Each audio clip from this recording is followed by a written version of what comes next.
Hi, this is Tim of the 1916 Company. Welcome and thanks for logging on.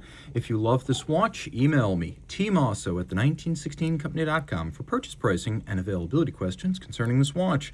In 2019, for the 50th anniversary of the Zenith El Primero chronograph movement, Zenith debuted the second generation El Primero, caliber 3600.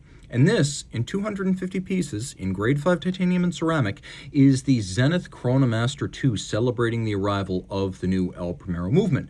So 250 pieces and 42 millimeters in diameter, 14.3 millimeters thick from lug tip to lug tip, 50.8 millimeters with a 21 millimeter spacing between the lugs. It's a large watch, but not a massive one. You can see on my wrist, which is 16 centimeters in circumference.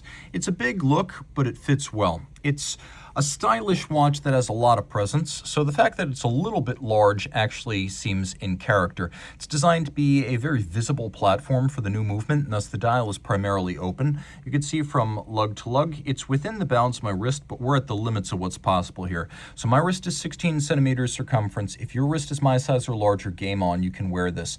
It's low enough with a sloped bezel that it will fit underneath most cuffs, certainly all jackets and many dress sleeves, maybe not the tightest. Zenith called this sub 13 millimeters, but I've measured it. It is 14.3, so just keep that in mind. The strap's high grade. We have rectangular symmetrical scale alligator leather, an unusual application of medium scale. We don't see that too often, with a blue that's calculated to match the blue of the dial as well as the ceramic bezel. Now it's a gloss finish with a contrasting stitch as well as a contrasting binding stitch. The blue on gray motif echoed in the design and color of the case. Turning it all over, you can see it is lined with rubber, as modern Zenith straps always are. It feels great, and it also improves the lifespan of the strap, separating it from the moisture, heat, sweat, and grit of the wrist. We've got a folded edge, and then we can roll around to the clasp.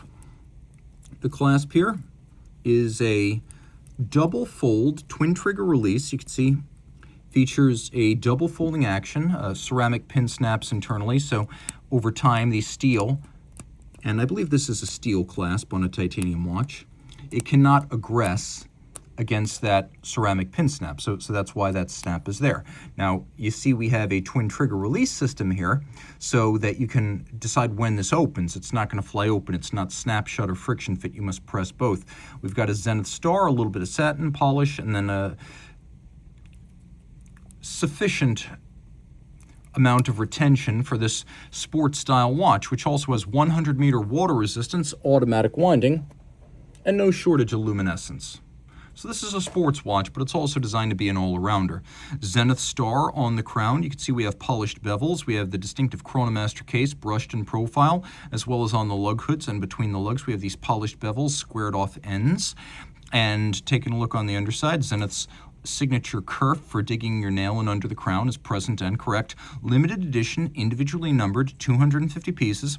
Zenith reference numbers, and they always include the caliber, at least since the 70s. 3600 is the caliber of this movement. 1969, that's when the first Zenith El Primero movement came out. It was one of the first 3 automatic winding chronographs ever made. It was unarguably the first automatic integrated high beat chronograph. The important features of the El Primero have continued on. We still have a 10 beat per second rate, 36,000 vibrations per hour. We still have automatic winding, but we now have a 60-hour power reserve. We still have a quick set date, but now we also have hacking. We have a lateral clutch and a column wheel, which have always been signatures of the El Primero. The column wheel feel here is exemplary. It is excellent. 35 joules.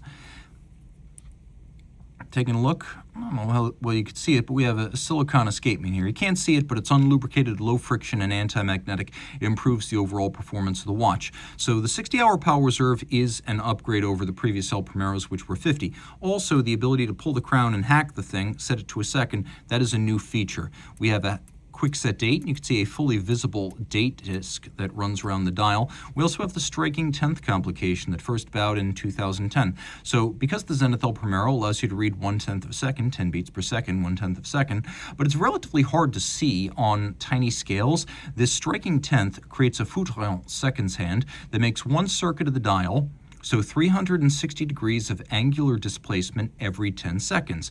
As a result, it's easy to read fractions. So I can see right here, this is 5 seconds and 1, 2, 3, 4, 5, 0.667 of a second. It's easy to read. And unless I'm missing something through the rangefinder, that is exactly how this works. And, then you've also got 8, 9, and then 6.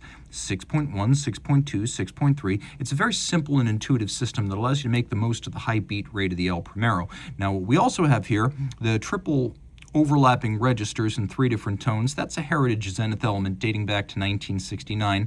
And the important thing here is that unlike previous iterations, it's not quite as cropped. It's a much more usable register. You do lose chronograph hours, but you can see right here, we have our running seconds, and then we have our tens of seconds down to the tenths, and then we have our chronograph seconds here, and then we have a 60-minute chronograph scale right there, which is an unusual thing on a chronograph. They're usually 30 or 45 minutes.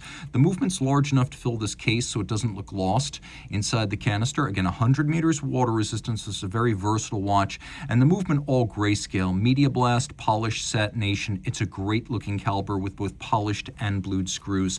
A 250-piece limited edition and an historic model debuting the 3600 caliber in the 2nd generation of the El Primero. Reach out to Team Mosso at the 1916company.com for purchase and pricing details.